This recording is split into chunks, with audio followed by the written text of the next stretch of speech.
Do you ever think about depressive thoughts? Do you ever think about suicidal and sad things in free time? Have you or a loved one ever try to do anything to themselves that will harm themselves? Well, guess what, guys? You shouldn't be joking around with that. Actually, get some help. That's not that's not a good thing. But all seriousness though, if you are a man from the ages of, man and man, I feel like, therapy is a good source and outlet. Um, Positive views on therapy. Men should be able to speak about what they want to speak about and, talk about the issues that really grind their gears or whatnot. But, just but, just but, have you heard about this guy named Rodarius Wavion? Yes, yes. And just hold on. Skeptical at first. No, he does not only make sad music. He makes music for the soul. And your soul, I can see here. Sadness. Sadness. And that's why you may not want to listen to Raw Wave, but guess what? You need to listen to Raw Wave. It ain't no want. Gotta listen to it, my guy. And I'm gonna sit here and tell you why you need to listen to Raw Wave. This man will fix your soul. This man will fix your eating habits. This man's gonna he's gonna make sure you're on the path of righteousness and whatnot. And I'm in today's video, I'm gonna be discussing his first studio album, which was a ghetto gospel, which debatable or not if that's his first studio album, but that's what I've been told. So I'm gonna run with it. Ghetto Gospel is an album that a dives a lot to the topics of trust issues, sadness, depression, fighting demons, money, drugs, all new things that Rod Wave has never talked about up until this point, And all jokes aside though, Rod Wave is a artist where you kind of have to listen to him and he speaks to you in a certain way. I don't know how to describe it, but the way that Rod Waves like he speaks to you in song, it kind of transcends music. I don't know to tell you. Like it's on a whole nother plane where anything that he's saying, you feel it and you also see it vividly in your head. That's me though. I don't know.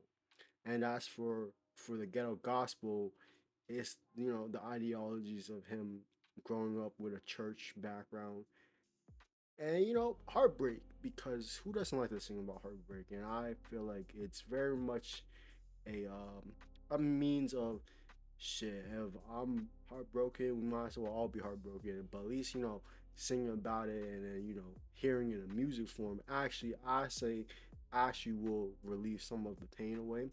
Do not quote me on anything. I'm not saying it's gonna cure your depression, but have you tried out Rod Wave? Okay, exactly.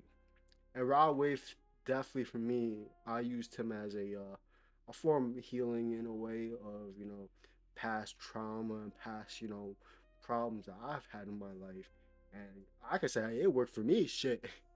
So I don't know. Let's just jump into it and let's see how it goes. Alright, the first song that I'm gonna be discussing is "Dark Conversations," which is a song based about fighting his demons. Woo! Nah, but for real though, Dark Conversations covers on the topic of actually trusting the wrong people, and in the song, it alludes to the fact that he's trust money, and whether it be, you know, a loved one, someone that you're interested in, trusting people isn't doesn't just stop there, and he knows that it goes from trusting family, trusting friends, and trusting a lot of people. And That's why he has these dark conversations at night to himself, because he has to remind himself, hey, we can't keep letting people in. Why do you, in the song he said, you know what I'm saying, his heart tells him that he's gonna stop beating if he don't listen. And I want to point out this, and it's something I thought about the other day, listening and kind of just like, reading lyrics or whatnot. Me, myself, and I is a thing that like a lot of people say, like when they want to describe, like, I'm just by myself or whatnot. And it's very interesting that he says me, myself, and my heart.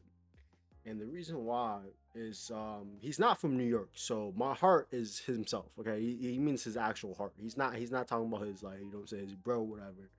So when he says me, myself, my heart, and you bring back to the album, it alludes to the whole Holy Trinity thing with, the Father, the Son, and the Holy Spirit, and you plug and play me, myself, and my heart. But essentially, my heart, you know what I'm saying, is telling Rod Wave over here that he needs to stop just letting anyone in, because look at the past records. Look at how many people he has trusted and how many people he has let down.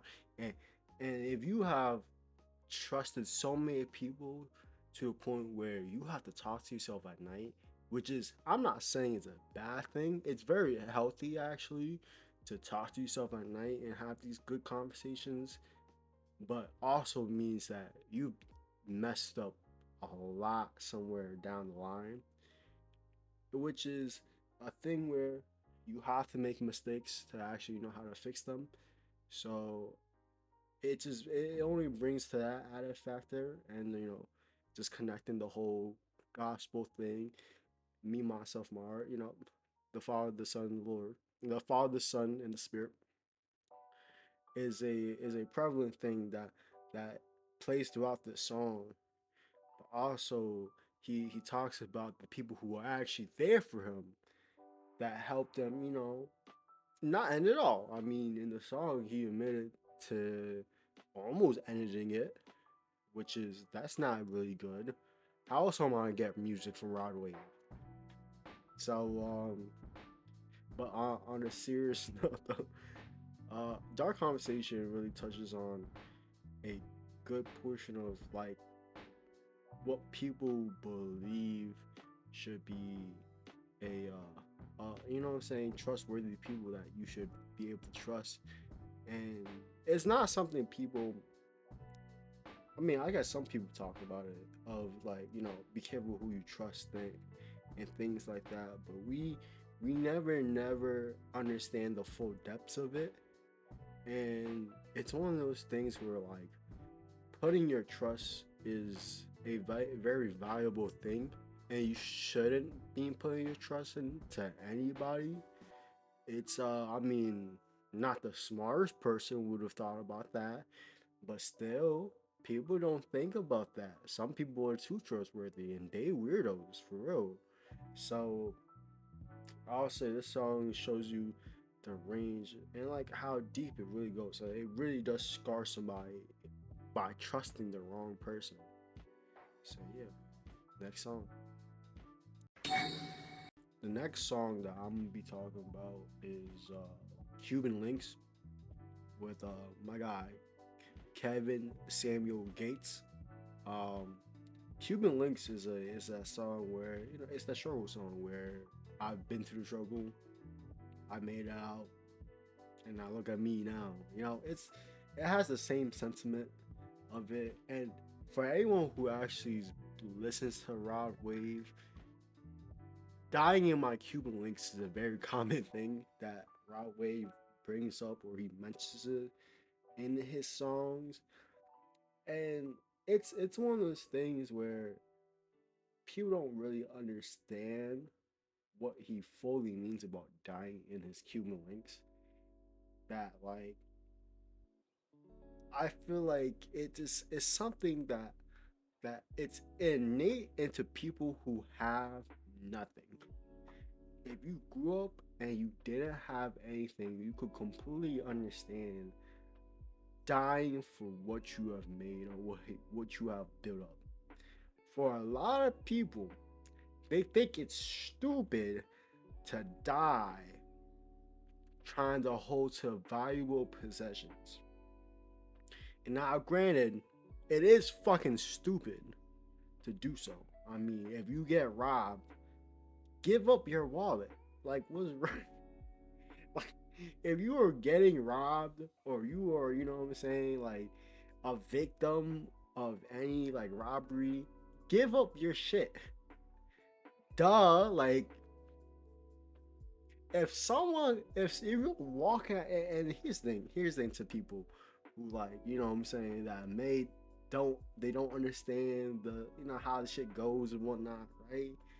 If you if you're getting robbed, they just want to rob you. I hope everyone knows that. Like, a lot of people who wants to rob you, they just want the money.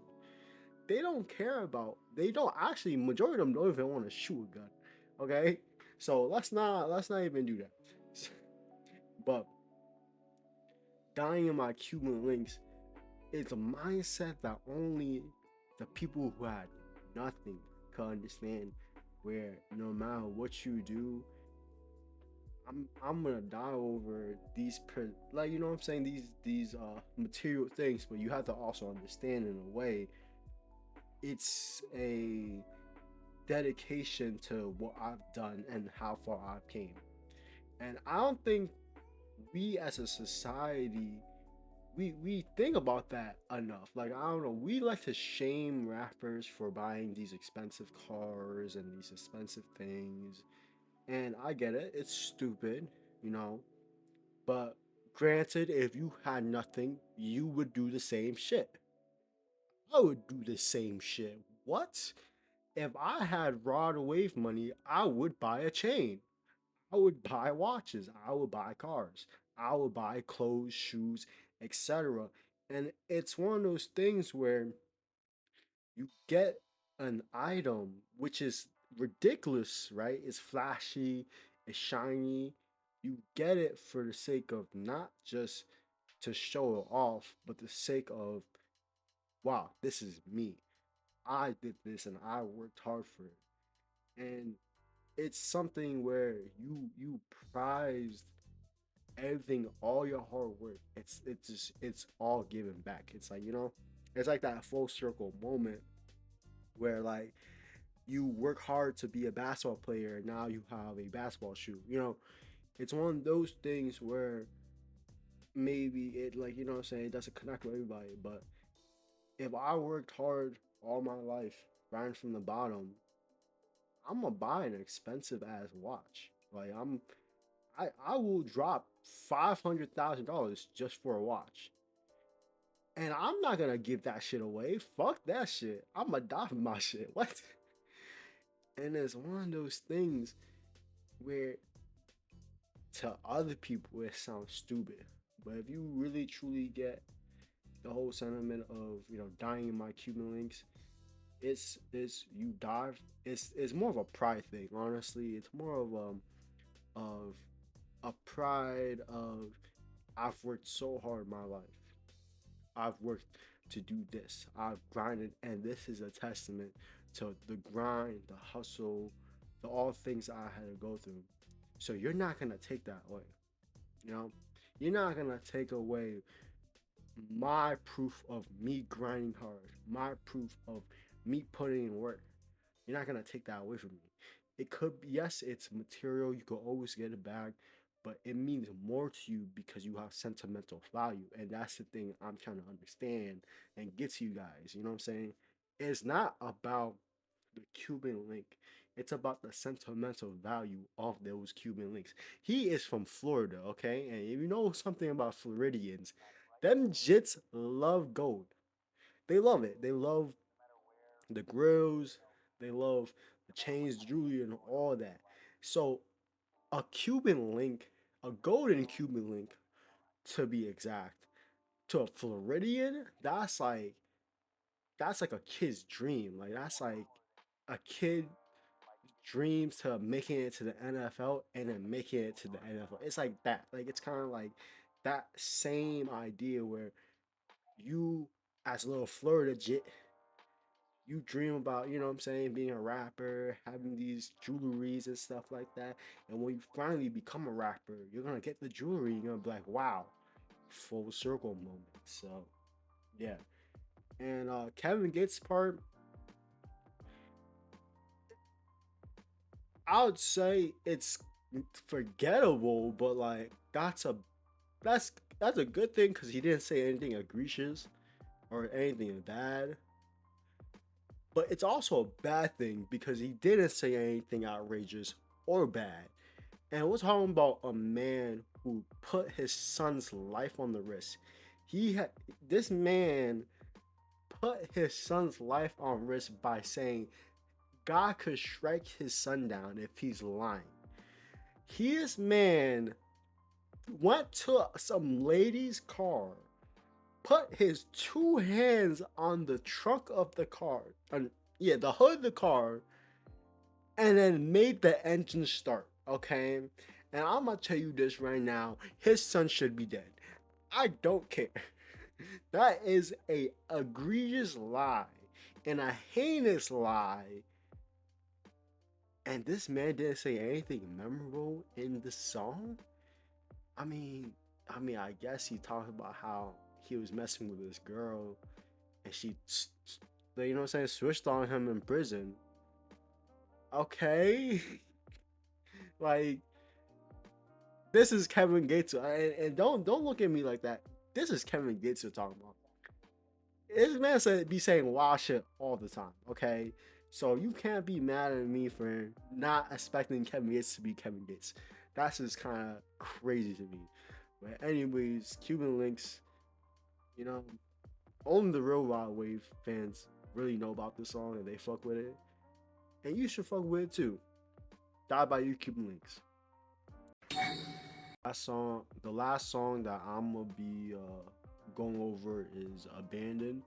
Abandoned is the story of Rodarius Wavion, or just, you know, a little backstory of how he became Rod Wave, the Rod Wave that we know it now. And Bandit is it goes through, like, you know, his childhood years not having his father and like having his role models leave him. It also goes through how he tries to, you know, find love and that leaves him. You know, it's a lot of leaving in his life and not a lot of stopping. I'm just saying. Anyways, Raw Wave Abandoned, it also touches on the idea of like abandonment issues, and it's something that I gotta bring up with you people. Abandonment issues works both ways, and what I mean about that is that people nowadays, a lot of people in dating scenes, they have abandonment issues, and what I mean by that is the first sight of any struggle you see, you abandon the situation. That's you guys. Yes, you guys. And that's an issue. The reason is because you probably are leading by example. What? I want that child. I'm leaving. And why do you think there's a cycle of fathers leaving children? Because they probably didn't have a father in their life. And so they left because they was okay when there was a child with no father. So they're going to assume this child is okay with no father. And it's one of those things where, well, why did my dad leave? He probably left because he thought it was easier to leave, you know? And it's like the idea where, yes, granted, if it's a toxic situation or whatnot, like, leave. But, like, some of these people, like, they just do one mistake and people are out the door, you know? People are so quick to leave instead of just staying and talking about the issues. Like, that is everyone's first plan is the escape plan. which doesn't make sense because you want to sit here and ask why you not know anything serious. Because your ass escaped it. So I just don't understand. And like I said, it works both ways. Abandonment. So that's still abandonment issues because you are abandoning a lot of shit. And his Rod Wave's abandonment issues is kind of needing the idea of having always someone always be there, but he pushes them away, which is a real type of abandonment issue. And that's a real pain. That's that real pain where you want someone to, push someone away, but you want them to be there. And it really, I want to say it goes, hit home or nothing.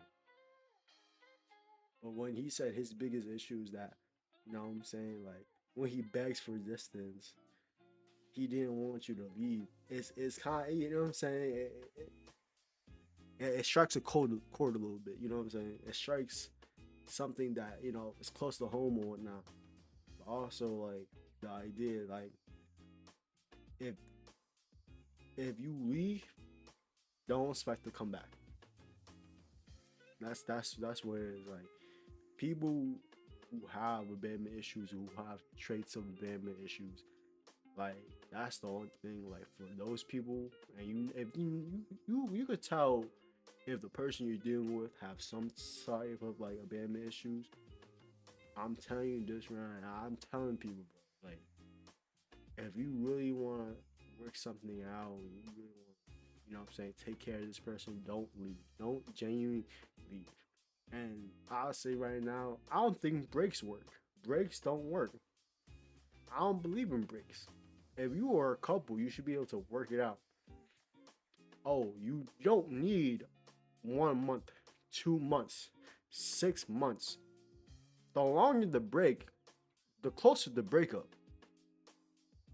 So I don't know. And I also feel like it's like the also I it's just we're so quick to become individuals that we don't think about the holistic point of like being in relationships or being with someone. And this could be with anybody. Like it's not just talking about romantic relationship. This is like anybody. Like if you didn't want to be someone's friend, why did you start in the beginning? You know, why you start being friends with a person in the beginning?